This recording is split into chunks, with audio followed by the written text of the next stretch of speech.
Abra sua Bíblia em Mateus capítulo 17, do verso 1 ao verso de número 9.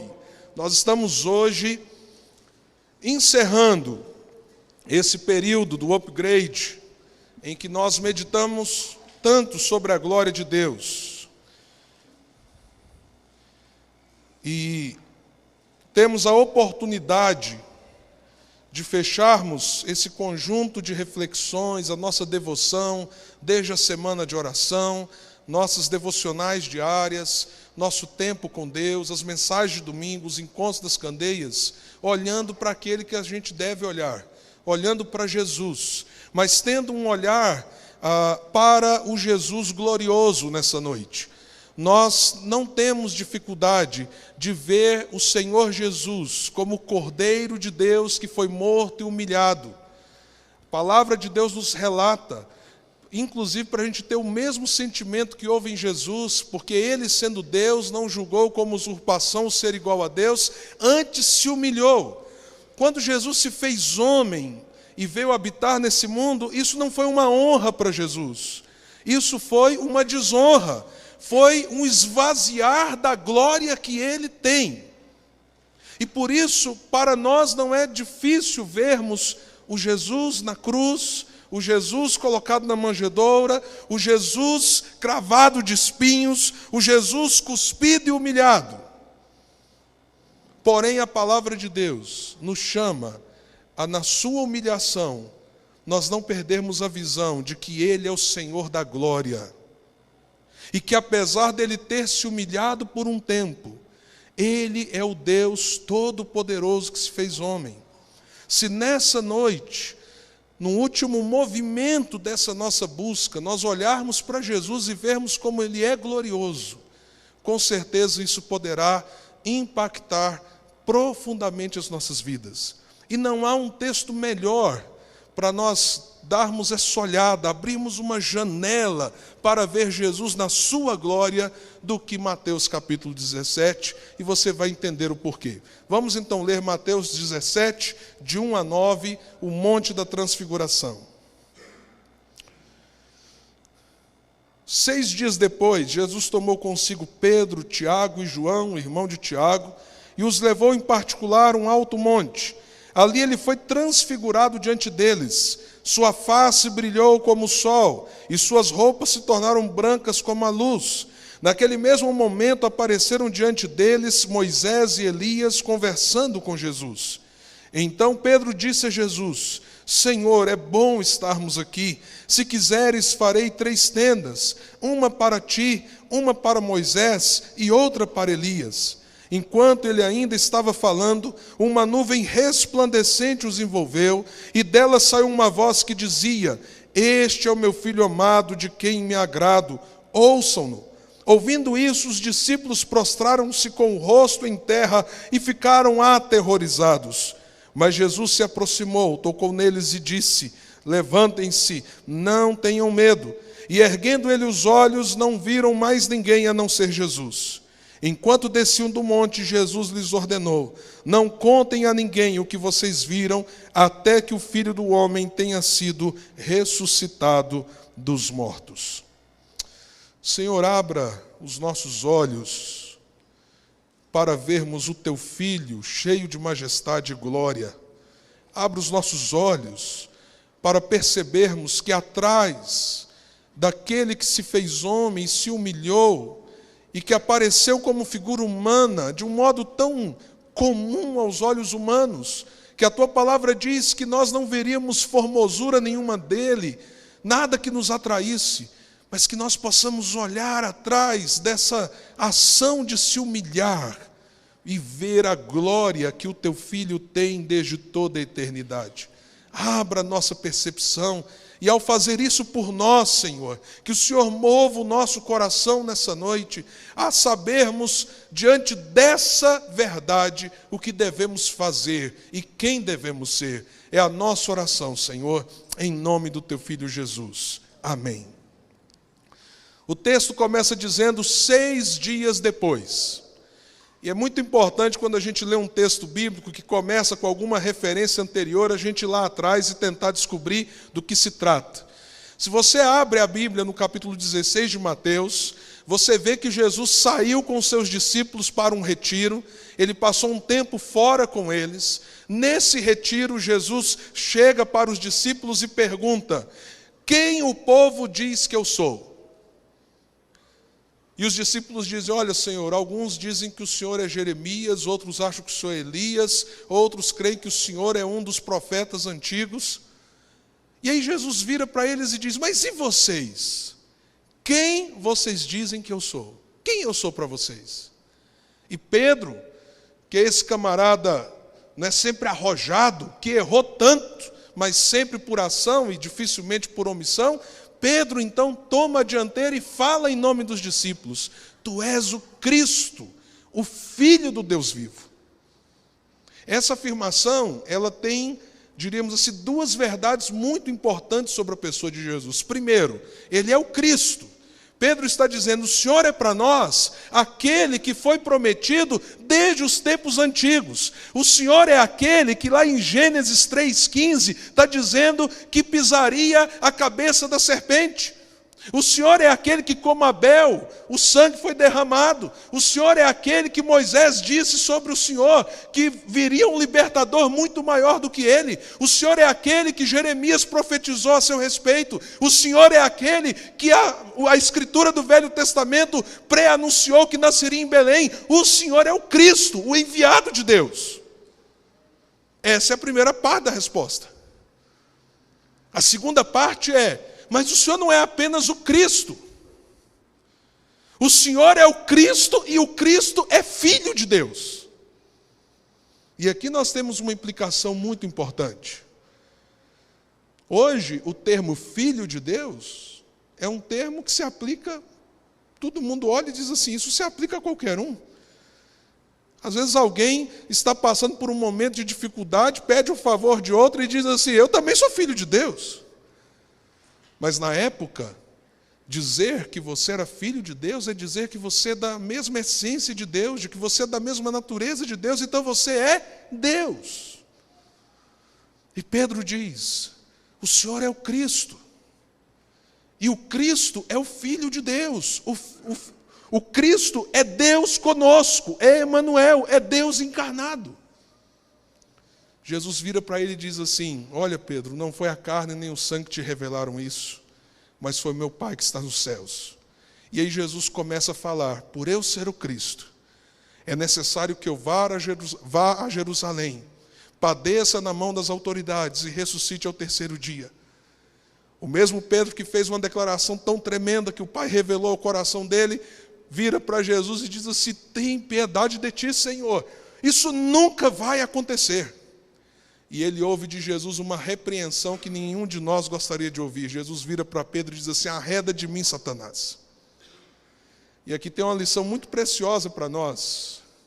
O fato de você ter uma experiência legítima com Deus, e às vezes você falar algo tão tremendo da parte de Deus, não significa que daqui a pouco você não possa, inclusive, ser um instrumento de Satanás.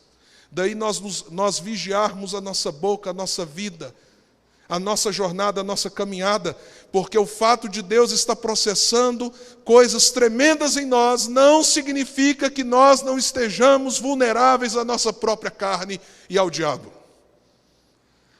E quando então Jesus dá aquela palavra de repreensão, isso tudo está no capítulo 16, Jesus fala assim: vocês acham que só eu que vou carregar a cruz? Se alguém quer vir após mim, negue-se a si mesmo, tome a sua cruz e siga-me. E aí ele termina esse diálogo do capítulo 16 com uma afirmação até certo ponto aparentemente estranha. O último verso do capítulo 16 diz assim: garanto-lhes que alguns dos que aqui se acham não experimentarão a morte antes de verem o Filho do Homem vindo em seu reino. Aquele diálogo tão profundo, ao mesmo tempo tão tenso, termina com uma promessa: alguns de vocês que estão aqui, vocês verão o meu reino como ele é, antes de morrerem. Uma questão então importante para nós: Jesus diz que alguns dos que estão ali não morrerão sem ver o reino dele e ele vindo no seu reino de glória. Há quantos séculos esses homens morreram? Há quantos séculos os discípulos de Jesus já morreram? Há cerca de quase 2000 anos. Então, ou a promessa de Jesus falhou, ou nós temos que nos perguntar aonde Jesus se mostra no reino dele de glória. Aí começa o capítulo 17. 6 dias depois, Jesus toma consigo Pedro, Tiago e João e sobe a um monte. E naquele monte, diz a Escritura, ele se transfigurou diante deles. A palavra aqui no original, a palavra metamorfo, significa que houve uma mudança plena. Houve uma mudança extremamente significativa naquilo que eles viam em Jesus e agora estavam contemplando. E o que o texto diz que aconteceu? Que quando Jesus foi transfigurado diante deles, o seu rosto brilhava como o sol ao meio-dia. As suas vestes se tornaram resplandecentes. Havia um peso da glória de Deus naquele lugar. Inclusive, num determinado momento, quando vem uma nuvem sobre a montanha, que traz grande temor ao coração dos discípulos. O que está acontecendo no capítulo 17? 6 dias depois, o cumprimento da promessa que Jesus fez no capítulo 16. Alguns de vocês verão a mim no meu reino. Vocês me verão no meu reino, vindo no meu reino. E ali na montanha, o reino de Deus se manifesta como ele é. Como de fato ele é. E a manifestação do reino desnuda o olhar humano para quem é o rei desse reino cheio de glória e de majestade. É isso que nós temos aqui sobre o Monte da Transfiguração. A manifestação da glória de Jesus. Lá em João capítulo 17, na oração sacerdotal, Jesus ora pelos discípulos, Jesus entrega a obra que ele fez com seus discípulos ao Pai, ele faz aquela oração um pouco antes dele morrer, e ele diz assim: agora, ó Pai, que o Senhor derrame sobre mim a glória que eu tinha com o Senhor antes da fundação do mundo. Sabe o que Jesus está dizendo? Pai, agora eu vou retomar a glória que é minha, a majestade que é minha, que eu sempre tive, desde toda a eternidade, mas que eu me esvaziei dela para cumprir a missão que o Senhor me deu.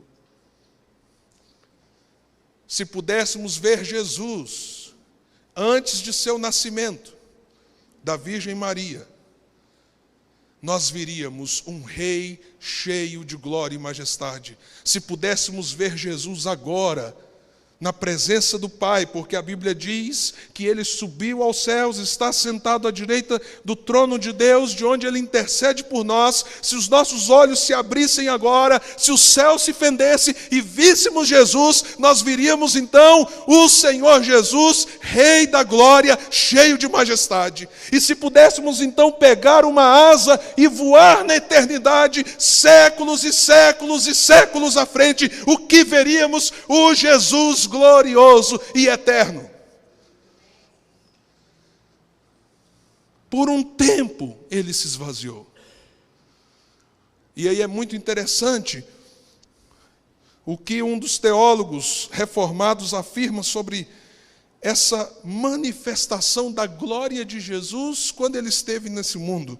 Sproul, em o seu livro A Glória de Cristo, ele diz o seguinte: houve momentos. Então pense bem, Jesus se humilhou e se fez homem. Mas houve momentos em que sua glória resplandecia. Mesmo ele tendo se esvaziado. Era como se o vaso da natureza humana não tivesse força suficiente para esconder sempre essa glória. Então Jesus, mesmo humilhado, de vez em quando, se irrompia a sua glória diante da visão dos seus discípulos e das pessoas que estavam ao redor dele. É provável, aí ele comenta sobre o Monte da Transfiguração, é provável que em toda a sua vida, o mais deslumbrante irromper da glória de Cristo tenha ocorrido no Monte da Transfiguração. É aqui que nós temos a percepção mais clara da glória que Jesus tem. E um outro comentarista, John MacArthur, no seu livro Face a Face com Sua Majestade, ele também diz: sua forma mudou totalmente. A glória de Deus, preste atenção porque isso é muito importante, a glória de Deus irradiava de dentro para fora. Ou seja, a glória de Jesus não é uma glória como um reflexo. Ele não é como a lua que recebe a luz do sol, então a lua brilha. Não, a sua glória vem de si, é dele. Eu e você, nós não temos uma glória que irradia-se de nós mesmos para fora, mas Jesus tem uma glória que é dele, da sua natureza, da sua essência. E aí John MacArthur diz que Deus irradiava essa glória de dentro para fora. A luz que vinha dele era tão brilhante como o sol. Era tão brilhante como o sol. Como é importante nós lembrarmos de toda a humilhação de Jesus. Como é importante nós lembrarmos que ele foi colocado numa manjedoura. Eu tenho 3 filhos. Eu não sou um homem rico. Sou um homem que vivo dignamente. Mas não sou nem rico e nem me considero pobre. Nenhum dos meus filhos, quando nasceu, foi colocado num coxo que alimenta animais. O Filho de Deus foi. Você já parou para pensar nisso? A sua maternidade foi um curral. O seu berço foi um coxo. A gente gosta muito de romantizar as coisas. Chega no Natal, a gente faz uma manjedoura. Como a manjedoura no Natal é bonitinha, não é? Parece um bercinho assim de madeira, bonitinho, decoradinho, com um trigozinho para fora, de lá para cá, não é verdade? Fica uma coisa romântica, não fica? Você quer ver o berço de Jesus? Vai na roça. Esquece as manjedouras dos teatros de Natal. Vai lá na roça, vai lá na chácara do Joel, fala assim: Joel, deixa eu ver aonde o gado come. Aquele foi o berço. Aí você começa a perceber as coisas. Cruz virou uma coisa bonita. Cruz hoje é uma coisa bonita. Tem gente aqui, por exemplo, com uma cruzinha de ouro, a coisa mais bonita do mundo, não é verdade? Você cuida que é uma beleza, você não quer sumir de jeito nenhum. Que cruz bonita, me lembra o sofrimento do meu Senhor, do meu Salvador. Nós fomos agora lá no Peru, Praça de Armas, aquelas catedrais enormes, para mostrar o poder do Império Espanhol sobre o povo Inca. Então, as grandes construções, aquelas cruzes talhadas em pedra ou em madeira, enfeitando as catedrais. Vamos tirar o romantismo. A cruz era um pedaço de madeira para matar. Matar cruelmente. Matar com uma violência vil. Pior do que uma cadeira elétrica. Pior do que uma injeção letal. Muito pior do que um fuzilamento. Era uma forma horrível de se matar e de se dar o testemunho. Façam isso contra o Império Romano e olhe o que te espera. É muito importante nós lembrarmos como Jesus se humilhou, que sofrimento ele passou. Mas a mentalidade cristã, a percepção cristã, precisa ir muito além disso. Nós precisamos lembrar que aquele que se humilhou é Deus exaltado para sempre. Nós precisamos nos lembrar que aquele que se humilhou é revestido de glória e majestade. Nós precisamos nos lembrar, como João diz depois da ressurreição de Lázaro, Isaías viu a sua glória. Quando Isaías viu a sua glória? Isaías capítulo 6. Eu estava diante do Senhor na época da morte do rei Urias. Eu vi o Senhor assentado sobre um alto e sublime trono. As suas vestes enchiam o templo. Haviam anjos, querubins e serafins que cantavam diante dele: Santo, Santo, Santo é o Senhor dos exércitos. E Isaías viu o Filho de Deus na sua glória. E nós precisamos então perceber que Jesus se humilhou, Ele se fez homem, Ele habitou no meio de nós, Ele sofreu por causa dos nossos pecados, mas Ele é o Jesus glorioso. E o Monte da Transfiguração abre essa janela para nós vermos como Jesus é em seu reino. Qual o impacto que isso deve ter em nós? Se você compreender isso e abrir os seus olhos para a glória de Jesus, o que essa experiência de perceber a majestade de Cristo pode produzir em você? Primeiro, isso vai produzir adoração. Ao olhar para Jesus e ver que Ele é muito mais do que um homem comum, e você perceber a glória e majestade que Ele tem por ser o Filho de Deus, isso irá conduzir a sua vida a adorar aquele que é digno de louvor. Eu não sou digno do seu louvor.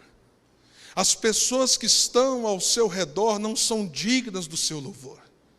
Não há coisa ou pessoa que seja digna de que nós nos prostremos diante dela, com temor e tremor, para dizer: todo o meu louvor é teu, toda a minha gratidão é para ti.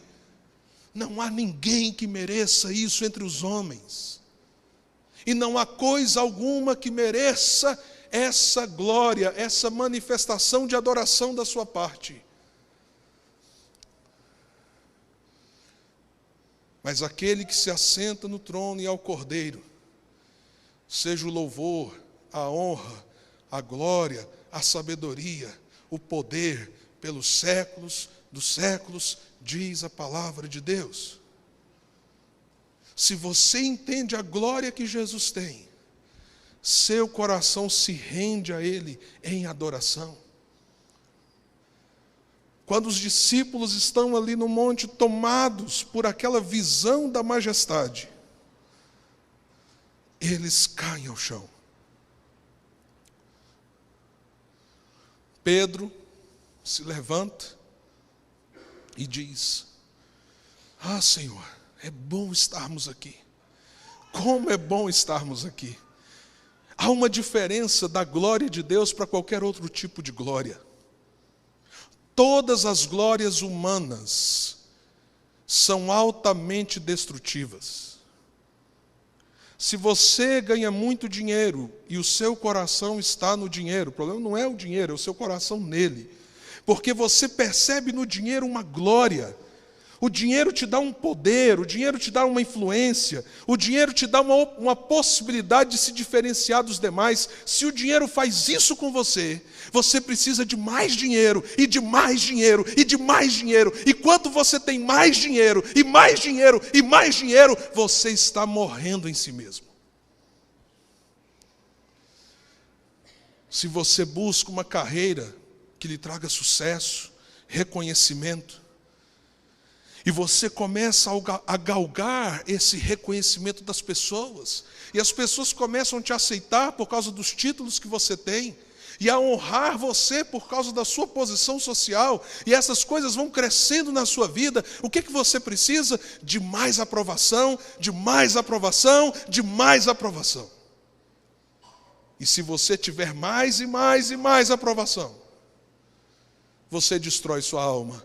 E se um dia te roubarem a aprovação, isso mata você. Mas a glória de Deus não é assim. A glória de Deus não é assim. Quando nos aproximamos da sua glória, há uma percepção dentro da gente, é isso que eu precisava e não sabia, é isso que me completa e eu não percebia, é esse o lugar que eu quero estar, é disso aqui que eu não quero nunca mais sair. Há uma beleza de Deus que se revela para você, e há uma glória que completa a sua alma, e quanto mais dessa glória, melhor é. Quanto mais dessa glória, mais você se sente enaltecido, e isso não destrói você, pelo contrário, te leva a adorar, te leva a reconhecer a majestade de Deus. É interessante que em Marcos e Lucas, os evangelistas dizem assim: Pedro pediu para fazer aquelas 3 tendas, porque ele não sabia o que estava pedindo. E eu pensando sobre essa afirmação dos evangelistas, me veio uma pergunta: mas por que Pedro não tinha o direito de querer ficar naquele monte, onde a glória de Deus estava preenchendo o seu coração, a sua vida? E a resposta é simples. Porque se Jesus tivesse permanecido no Monte da Transfiguração, ele não tinha subido um outro monte, o Monte da Crucificação. Pedro não sabia o que estava pedindo.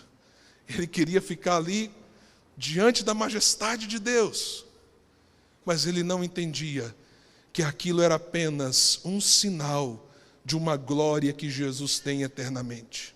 Mas aquilo levou o seu coração e dos discípulos à adoração.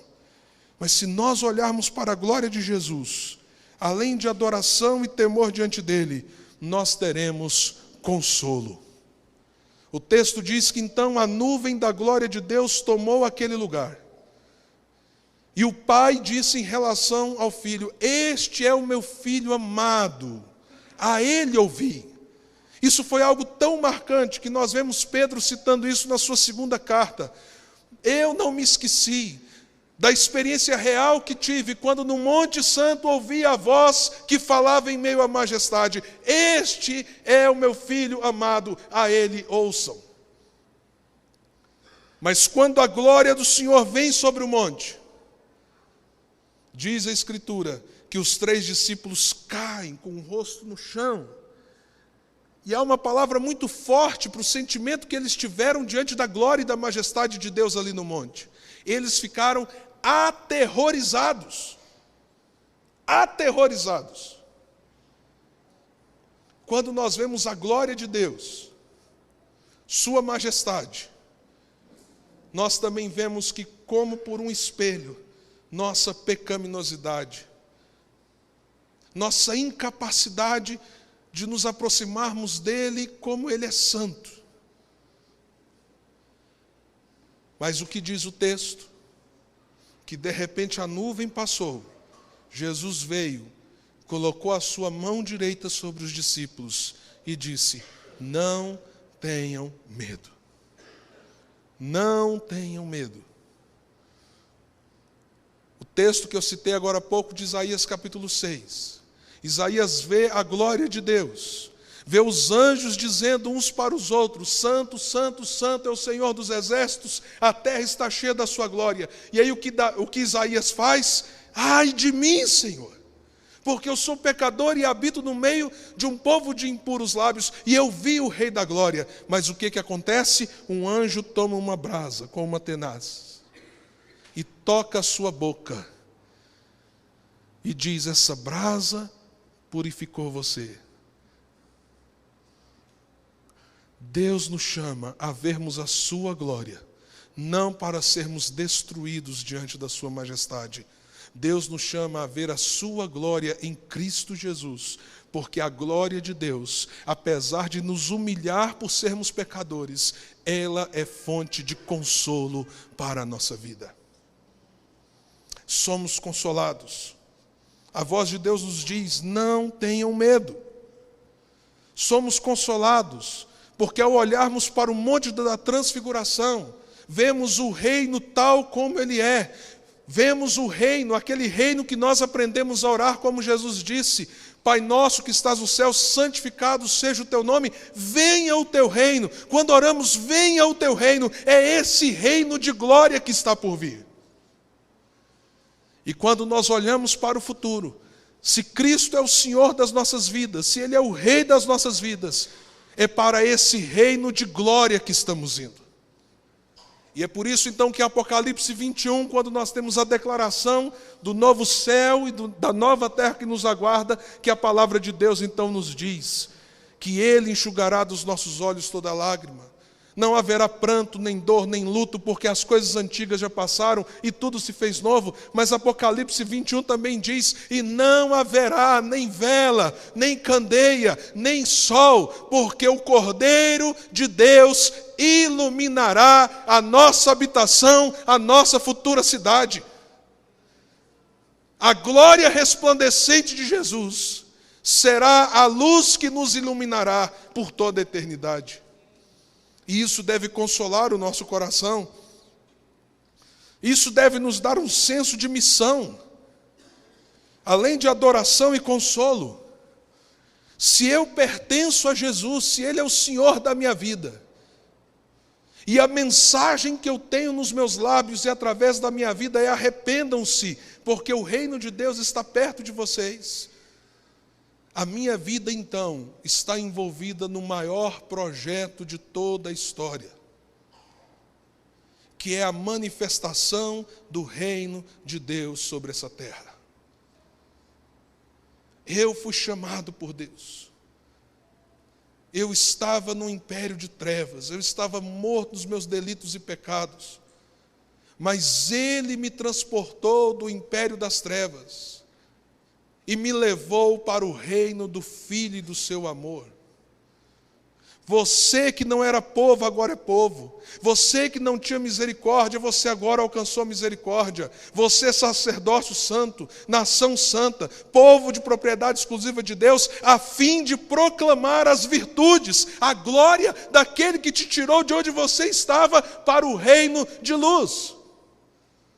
E isso muda toda a nossa perspectiva de vida.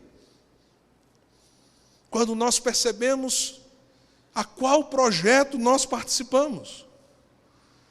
Que Deus quer usar as nossas amizades, os nossos relacionamentos, a nossa família, a nossa casa, o lugar onde nós às vezes nos divertimos com as pessoas que nós convivemos, os nossos parentes. Deus quer nos usar para que outros conheçam a glória de Jesus e, ao conhecer a glória de Jesus, possam entrar nesse reino de Deus.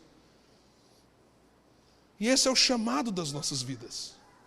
Proclamar a glória do Rei e do reino a quem servimos, a quem agora pertencemos. Eu estava com o Marco Túlio, viajando com a irmã Marcelina lá no Peru, e a irmã Marcelina falou assim: Jean, você se lembra de uma mulher muito idosa, que há 4 anos atrás, quando vocês vieram aqui com a equipe, ela se converteu? Ela aceitou a Jesus? Eu falei assim: lembra, irmã Marcelina? Só para os irmãos terem ideia, nós fomos para aquela mesma igreja que vocês viram a foto, mas a igreja não tinha teto, não tinha janelas, só tinha paredes de barro. Acho que quem foi lembra disso, desse culto. Um frio terrível, porque não era agosto, era julho. No meio do culto, há 4 anos atrás, essa senhora idosa, uma senhora que nem fala espanhol, só fala quechua, ela chegou no culto e disse assim: eu quero entregar hoje minha vida a Jesus.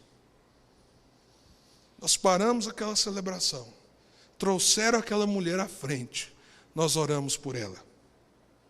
E aí a irmã Marcelina falou para mim: olha, aquela senhora está aqui, ó. Ela mostrou no celular. Vocês acham o quê, gente? Peru é tecnologia também. Ela mostrou, está aqui as fotos do batismo dela.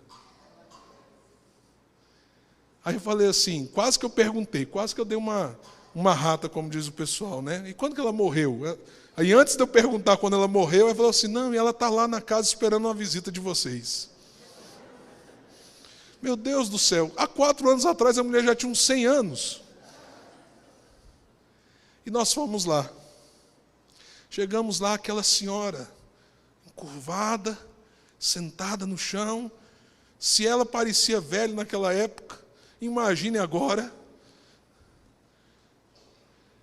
E ela começou a falar com a irmã Marcelina, eu estava ali, eu e o Marco Túlio, para orarmos com ela. E ela começou a dizer: irmã, quando Jesus vai me levar? Quando Jesus vai me levar? Alguém que percebe que há algo muito mais majestoso do lado de lá. Alguém que olha para a morte não como fim. Não olha mais para a morte com medo, com terror. Olha para a morte como a porta que vai abrir. E do lado de lá o que se espera é a glória de Deus. Mas enquanto não chegamos lá, nós temos uma missão.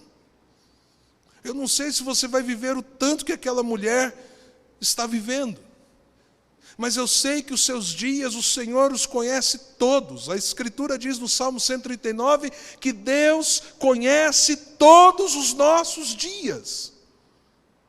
Enquanto você estiver aqui, se você tem Cristo como Senhor da sua vida, há uma missão que envolve você, até o seu último fôlego.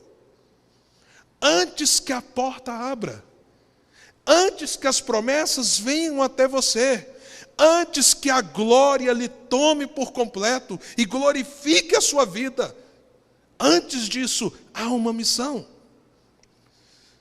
Quando nós lemos o texto e vemos após o versículo 9, eles descem um monte. E o que eles encontram lá embaixo? Um homem possesso. Um rapaz possesso. E o seu pai desesperado. E os discípulos estão ali e não conseguem lidar com aquela situação. Então Jesus diz: "Ô pai, até quando eu vou suportar essa geração?" E ele liberta aquele jovem da opressão a qual ele estava submetido. O lugar da igreja não é em cima do monte. O lugar da igreja é no vale. O lugar da igreja é onde estão as casas, onde estão as pessoas, onde estão os oprimidos, onde estão os machucados desse mundo, onde estão os pecadores. O lugar da igreja é onde o sofrimento se instalou, porque a igreja tem uma mensagem de paz, alegria e esperança para o mundo. Lá é o lugar da igreja, mas para a igreja cumprir essa missão, ela precisa olhar para o monte. Para a igreja estar firme nesta missão, ela precisa olhar para Jesus e saber quem é o Senhor, a quem ela serve. E se nós entendermos isso, nosso coração se encherá de esperança. Nosso coração se encherá de uma alegria indizível. Como diz 1 Pedro 1,8. Aquele que nós não vemos, mas no qual nós nos exultamos com uma alegria indizível. Se nessa noite você perceber quem é Jesus, o Jesus da glória, se você conseguir ver que por um tempo, sim, ele se humilhou, ele esvaziou-se dessa glória que é dele, mas ele tomou para si de volta essa glória, e é nessa glória que ele virá. Você encherá o seu coração de esperança, porque ele vem de novo. Ele vem de novo.